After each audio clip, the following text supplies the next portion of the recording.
Pens outshined by the Stars tonight this evening on a Saturday at PPG Paints Arena. Final score 6-3. I'm Matt Geica. This is Rapid Reaction, and the Penguins have lost 3 of their last 4 in regulation, and their only win over that stretch this past Thursday against the Ottawa Senators in a shootout. So they have not been putting the distance between themselves and their opponents that we have seen over their better stretches of the year. And here they are without Crosby and Malkin for this game at least. And like I said, outshined by Dallas. I think that's an appropriate way to say it, as both Mikko Rantanen and Jason Robertson scored goals. And the Stars just gradually took control of this game with some help from the folks in stripes. We'll talk about that in a little bit later. Also, Stuart Skinner, not his best game. A couple of goals that he looked simply overpowered on as he got back-to-back starts. First time he's gotten back-to-back starts since mid-January out in Western Canada, and it didn't work out for the Penguins in this case. Usually it has worked out for the Penguins, actually, when they've doubled up on a starting goalie. Not this time, of course, not all on Skinner. The Penguins were in single digits in shots until midway through the third period. Shots on goal, that is. And largely were held down by Dallas. And there were a series of power plays from about the midway point of the first period through almost, the end of the second period that certainly helped keep the territorial play in the Stars' favor. But at the same time, you see what those top-end guys can do for you. Robertson burying a shot from the slot on the power play, and then Rantanen firing in a one-timer from the side of the net, also on a power play. So Dallas ends up converting on a couple of those, and then maybe the most egregious call of the night, or non-call of the night, Erik Karlsson has his stick stolen, essentially, by Liam Bichsel, and then Bichsel, just about 5 seconds later, scores a goal to put the Stars up 4-2 going into the third. Pretty decent battle from the Penguins in the third, but also even in the midst of that attempted rally, Noel Acciari scoring a deflection tally from in front of the net to make things interesting for a while. But even in the midst of all that, Dallas still had long extended shifts in the Penguin zone. This is a legit heavyweight Dallas Stars team, not just talking about their style of play. I think they've got some high-flying guys in addition to the big beef, and in the case of Mikko Rantanen, a guy who's essentially both. Dallas has it all, and I thought Jake Oettinger was looking beatable in this game, but it didn't really matter because the Penguins just couldn't get the shot chances, the shot volume, the quality of chances, I meant to say, as they end up with just the 12 on frame against Oettinger. And yes, NHL statisticians are much more stingy than they used to be when we're talking about the shots on goal metric, but I challenge you to look back at that game and find any other opportunities that maybe were grade A, but the Penguins missed the net on. Maybe a Yegor Chinikov shot or two, as he was a little bit off with his sights today. But other than that, the Penguins actually were quite efficient in their offense and scoring 3, considering how much the ice was tilted at times. So the Penguins, well, they do suffer their regulation loss. They pick up no points in the standings. They dropped to 36, 21, and 16. The Islanders came back to beat the Panthers today, 5-2. They were down 2-0 after 1. But the much depleted Panthers didn't put up much of a fight the rest of the way against a desperate New York team. New York wins. They move ahead of the Penguins for second place in the Metro Division, but lo and behold, the Penguins got some help in the standings today as the Blue Jackets were beaten. The Blue Jackets held a 2-1 lead against the San Jose Sharks at home today, almost simultaneously to when the Penguins were playing. And Macklin Celebrini scored the tying goal early in the third, and he assisted on the game-winning goal late in the third. So the Sharks steal a couple of points at the Jackets, keeping the Jackets in a wild card position at the moment. There's still some games to come later tonight. We've got the Red Wings, in fact, in action. The Wings could, in fact, jump ahead of the Blue Jackets for a wild card spot for wild card number 2, as the Bruins are in wild card 1 at 90 points out of the Atlantic Division. In the Metro, apologies to the Flyers. I guess if the Flyers do beat the Wings tonight, they could say they're back into this thing. They've been decent lately, 7-2-1 in their last 10. But the Jackets have now dropped 2 straight in regulation. So they couldn't continue on that pace. I didn't think they could continue on that pace forever. They were getting, 75-80% of the available points for about a month and a half stretch, spanning the Olympic break too. But, all due respect to the Jackets, they're not the Colorado Avalanche from earlier in the season, at least. They're not the Dallas Stars, who reeled off a 15-game point streak recently. They are the Columbus Blue Jackets, and maybe the water will find its level there. But you could say the same about the Penguins, especially without Crosby and Malkin. I know they haven't played that great with Crosby and Malkin in the lineup lately.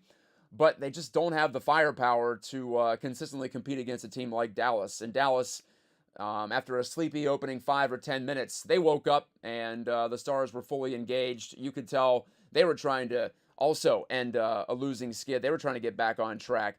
And we'll talk about the Penguins having dropped 2 in a row and having not won in regulation in a while. Same deal with the Dallas Stars after their long point streak was snapped about a week ago, as they fell to the Islanders the other night, only got a goal very late in that game. And so even though Dallas is firmly in a playoff spot, they have actually clinched a playoff spot already, have the Stars, but they did not want to stretch that losing streak out to 5 games. They had dropped games to the Devils, the Golden Knights, the Wild, and the Islanders. And so Dallas gets back on track as they got one of their big horses, actually, to be accurate, the big moose, Mikko Rantanen, back in the lineup as he popped one in. Erik Karlsson continues his outstanding play for the Penguins. 3 more points, a goal and 2 assists, but that felt more like a one-man show tonight. There wasn't a lot of support for Karlsson, at times dancing with the puck, and of course, like I said, contributing on the score sheet again, but in the end, not enough from the supporting cast. You saw Brian Rust and Rickard Rakell have some half chances around the net in the third period, but if the Penguins would have gotten this one to overtime, it would have been one of the more miraculous results of the season, just because they didn't seem to have the starch for the majority of the game. A pretty good first period, I'll say that. I was impressed by the first. Maybe it was more the Stars level not quite being there for a first period on the road, but still, you got to say that was a pretty job well done, I would say, in fact, for the Penguins in the first. Not only leading 1-0, but also controlling play at 5-on-5. They took 3 penalties, and they killed all 3 of them off. And that was a theme that would continue on, as it seemed like the Stars got away with a couple of things in the second period. Well, they definitely did on the stick hold against Erik Karlsson. Liam Bichsel, like I said, committing a penalty that wasn't called and that immediately led to a goal against. That's one of those that won't show up in the box score, but something that I'm sure the Penguins are going to be thinking about all night long, especially Karlsson, who really let the officials have it after that, and he went about as far as you can without getting it unsportsmanlike, and I think the fact that he didn't get the unsportsmanlike tells me that the referees were feeling guilty about not calling that, and, well, in the end, it all goes against the Penguins here, as a couple of late empty net goals, one of those games that the final score, I guess, seems about right, but the Penguins actually were right there in the third period. I thought the goalie pull was a little bit quick with 3 minutes and change left, considering the Pens had not really set up shop in the Dallas end for very long. They had been playing on their heels the entire third period, for the most part, outside of the Achari goal. He deflected in an Elmer Soderblom shot from the right wing wall. Outside of that, though, there just wasn't a lot of sustained pressure for the Penguins. They had 2 power plays, but at 5-on-5, they weren't doing much. So I guess you could say, if you're Dan Muse, that's the argument for pulling the goalie early and getting Skinner off to the bench for an extra attacker, because you needed that extra attacker to create something. So I guess I could see it both ways. It's always tough when you get the goalie off and then 5 seconds later, it's in the back of your net. Stu Skinner is interesting. We're seeing the full Stu Skinner experience. We're seeing why he gets let go by Edmonton, despite being a hometown guy who's helped them make back-to-back Stanley Cup finals. Of course, Skinner has been pulled in the playoffs a couple of times as well. And so we're seeing the inconsistency. We're seeing why he's an average to at times even sub-average NHL starting goalie, why he hasn't really been able to become a number 1 starting goalie. His technical skills are just not quite consistent enough, and he gets blown by on a couple of shots when the play goes low to high. I've noticed that a few times this year, that he has trouble tracking those types of shots. Didn't appear to be set for the Liam Bichsel one-timer, which appeared to be a rather obvious setup to me. I know I'm sitting at home on the couch. He's trying to dodge traffic and see through bodies. So I fully understand that, but just comparing it to other NHL goalies, comparing to the calmness that you see from Jake Ottinger, in fact, even though I thought it was a subpar game for him, giving up 3 goals on 12 shots, that's still the type of demeanor, I mean physical demeanor, not emotional demeanor, that you usually see from Ottinger and from the best goalies in the NHL. Yes, they're athletic, but also they can have that calmness to them, and I think at times Skinner can get scrambly, and I think twice today it burned him, especially on the Bichsel goal that made it 4-2. Just didn't love how he got overpowered by that shot, which was from a pretty decent distance, and just looked like he didn't have his glove quite ready, wasn't quite set. At least that was my impression from some of the replays that I saw. So I would not be surprised if we see Artur Shilov's back in net on Monday. It does not need mentioning. It's a critical game at the Islanders on Monday. And then the Penguins have the Red Wings at home on Tuesday in a back-to-back. It'll be the first of two back-to-backs next week, as they'll have the Florida Panthers twice at home next Saturday and Sunday. And me and my family will be in the house for that Saturday game.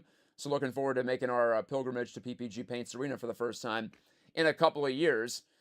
But the Penguins' schedule continues to be busy, even though once they get past the Tampa Bay Lightning on Thursday on the road, once they get past that into the month of April here, the first weekend of April to be specific, then the playoff teams go away on their schedule. But they still have to get through the next three.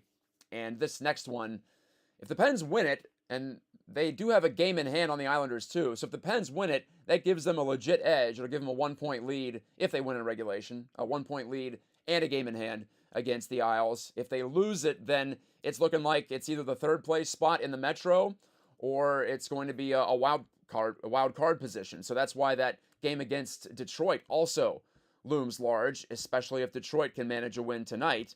And if Detroit does win tonight, then they will leap even with the Penguins in the standings at 88 points. Like I said, the Pens still in third in the Metro right now as the Jackets have lost. Also, the Senators lost. The Sens are at 86 points. And so that's two behind the Penguins. So you have to worry about the Senators, worry about the Red Wings, and worry about the Blue Jackets. Those are the three teams in pursuit. The three teams currently out. Well, actually, the Jackets are still in right now, but the teams that could catch the Penguins and send them further down the standings and potentially even out of a playoff position, as Pittsburgh now has 9 games to go. What do you want to talk about here with regards to this game? I thought that like I said, the start was promising, and there were some encouraging moments there, but that's why you play 60 minutes, right? And it just felt to me like the better team taking control, the better team in the Dallas Stars, a team that is a Stanley Cup contender once again. And even though Darryl Ray told Phil Bourque before the game, as we heard on the broadcast on the Pittsburgh side, that it's not cup or bust for the Stars because they feel like the Central Division is a minefield, which it will be, I think, in the postseason, looking like it's going to be Dallas against the Minnesota Wild. They've been on a collision course for a while here, as right now, Dallas with a 5-point lead on Minnesota, but they're 7 behind Colorado. Colorado's gotten their skates back under them in recent weeks, since the Penguins trounced them, in fact, in Denver a week and a half ago. The Avalanche are in position once again to win the Central Division and face the worst wild card team, which is going to be the dregs of the Western Conference, either the LA Kings, Seattle Kraken, maybe even the Vegas Golden Knights. I guess possibly the Sharks are still in this thing too, as they got a win. But the Stars are almost essentially locked in to that first round matchup against the Wild, and it'll be a bloodbath. I think in some ways it's a shame they have to play in the first round, but that's the way it is. And we do rarely get a situation where 3 of the top 5 teams, I would argue, in the NHL, 3 of the top 5 cup contenders, I would say, certainly in the NHL, are in the same division, but that's how it goes, and we've known that for a while. What else did you like? What else did you not like from today's game? Didn't love Rutger McGroarty's game. He committed a careless penalty, but I am happy to see him back, even if it took Sidney Crosby being on the shelf for it to happen. McGroarty's obviously a hardworking player, obviously is going to give you all that he has. I just don't know what he has at this point, and the skill that I thought would flash a little bit more at this level has not to this point, but he's also playing fourth-line minutes, essentially, here, as he did today. Let's look at his playing time. McGroarty ended up with 10 minutes and 41 seconds, so that was the second least on the team. Elmer Soderblom had 8:48, so he was the only guy in single digits minutes played today. And then we had Ville Koivunen. Koivunen, again, passing up a shot to opportunity in the slot in the third period. Just moments that you hope are teaching moments and learning moments for these guys. Also, Elmer Soderblom committing a high sticking penalty. Did lead to a goal directly. That was the McGroarty penalty that didn't. But either way, 2 younger guys, it's tough to get away with that against a team with a potent power play like the Stars, and you keep giving them chances. It almost doesn't matter if Dallas scores because they're going to have possession time on the advantage. They're going to have opportunities to create scoring chances, which put you on your heels, which exhaust some of your players, which could exhaust your goalie too. So it all piles up. And just another example of why it's tough for young players down the stretch in some of these big games.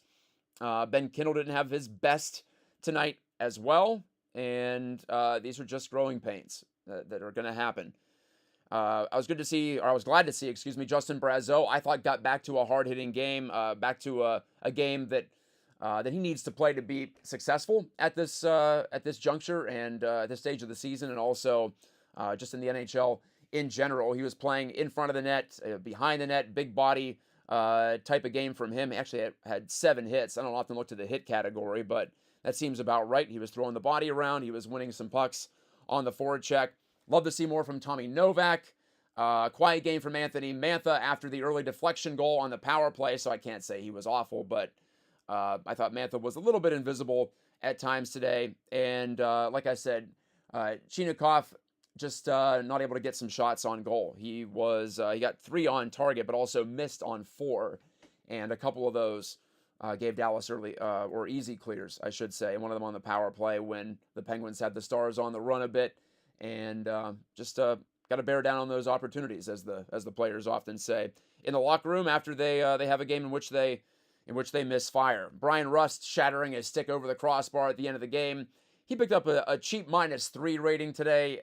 2 of those were empty netters, though. I don't feel like empty netters should count when it comes down to that sort of thing, as much as anybody looks at plus minus these days, but it still is something that pops up. But not surprising to see Brian Rust show some frustration. He's one of the leaders on this team.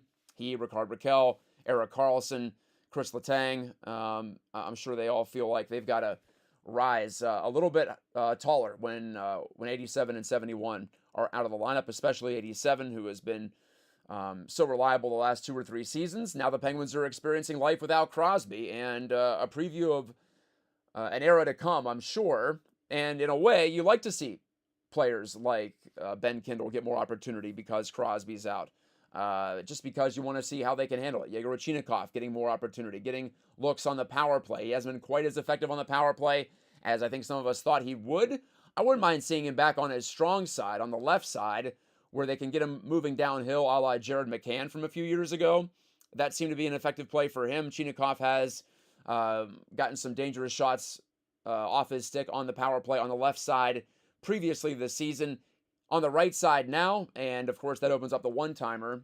But look, either way, just want to get him with more shots directed toward the target from either flank. Maybe the left side could be a better fit in the future. I'm not sure, of course.